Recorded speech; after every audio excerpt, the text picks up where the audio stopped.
Welcome to VIBRATE. I'm Amy. I am a longtime intuitive astrologer and trauma therapist. I'm also a frequency guide and the founder of Trine, a holistic brand where we use astrology for healing as our foundation.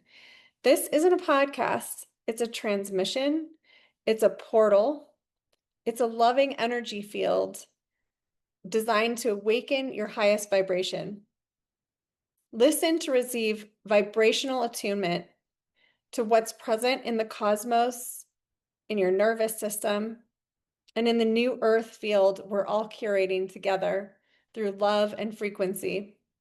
Let these transmissions move through your body, awaken your soul being, activate your life codes, and guide you home to wholeness and to your place in the everything.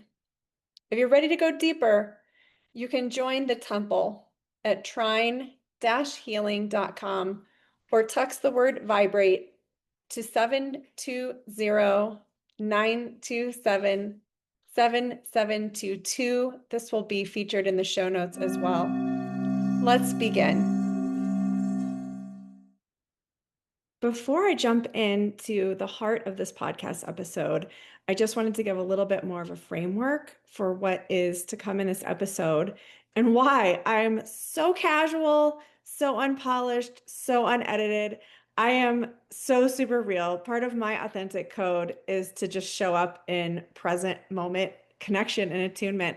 And I'm a Sagittarius rising, so I do not enjoy spending very much time planning or articulating over really specific details to how things look and how they're received. I just want to give you my authentic self, talking casually, intuitively, kind of channeling and being in a conversation with you. So I hope you can appreciate the style here. And another thing I want to do with my podcast episodes is bring in some more information that is oftentimes just shared in smaller, tighter circles. My students, people getting readings with me, my text listserv that I send messages to, my Instagram followers. I'm trying to bring more bridging between the platforms, but honestly, this is such a labor of love. And pretty much as a therapist and a mom, all I do is a labor of love all the time. So I also have to take care of myself. So what I'm doing is sort of double purposing some of the things I've already recorded because I do not sit in front of a computer very often in my life by design. Okay, so enjoy the details in this podcast episode, and I really hope that you can use this beautiful, powerful, amazing transiting time in our cosmos to focus on love frequency, connecting to your soul and your intuition, the action verb of hope, and sticking the course when things are hard so that we can hopefully all work together energetically in the quantum field to raise the vibration so that everyone here on this planet can experience love and wholeness and connection and security. That's the goal. Take care. Happy Pisces Eclipse. Oh boy. Okay. It's getting intense. I'm not going to be on here very long because I've just been getting a really strong message to stop talking and to be really silent and quiet. And I'm listening to that, but at the same time, I told you I would be here tonight. So I'm here. So I'm going to give you like a really, really brief rundown, and then we'll start our Reiki circle meditation at 7:30 Mountain Time. Okay, so how are you guys doing out there? Are you feeling this already? Sometimes eclipses, well, let me start by saying this. This is a full moon eclipse. So we're feeling a full moon no matter what. And a lot of people feel the full moon a little bit early, which is typical of all my empaths out there. But especially a Pisces full moon, you're likely going to feel that a little early because Pisces rules the ethereal realms and the great beyond and the cosmos itself. So it's really normal to be really empathic and intuitive around a Pisces full moon, which happens every year during Virgo sun season. There's always a Pisces full moon. Only every 9 years do we have an eclipse potential at that time. And only every 18 years is that happening where the North Node is in Pisces. So just for a little historical moment here, for any of you who are alive on the planet long enough, the last time that we had a Pisces full moon eclipse happening at this exact degree point was September 7th, 2006. So it's always interesting to look back at, like sometimes there's really specific exact things that happened last time, and those themes are still kind of shaking through or rolling through.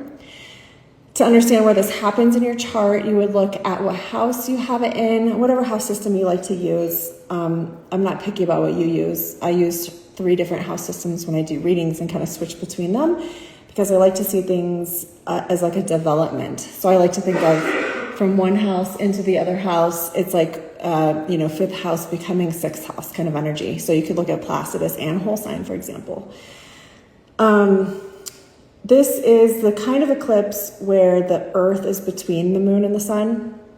So that's another way you can sort of think of the energy, is that the moon usually reflects the cosmos back to us. It gives us clarity and a release point when there's a full moon, when we see the whole face of the moon with the reflection of the sun's light. It can be, that's why it also has an everythingness quality to it. But basically a typical full moon in Pisces would be reflecting all the light of the cosmos and the Pisces spiritual wisdom back to us. And instead, it's like we're blocking ourselves. There's like the Earth's shadow is blocking the moon's light, the moon's reflected light. And so you can think of that theme and what shadow energy might be here for you right now. Shadow is very evasive. It's the stuff that we don't want to feel, that we're unconscious of because we can't tolerate or handle whatever's there in our system. So I didn't want to tell you about that. This affects the people more than, in ancient times, eclipses were, if it was a lunar eclipse, it was more about the people of the land, and a solar eclipse was more about the leaders, the kings and queens. So this is the one that's more about the people. So it's all of us down here, all the people, how do I say it? Like the workforce, the people who keep the lights on, like the energy of that type of, like the people holding the world up rather than shining down on the world, or in the case of many leaders on this planet, trying to control, destroy, and terrorize people. But anyway,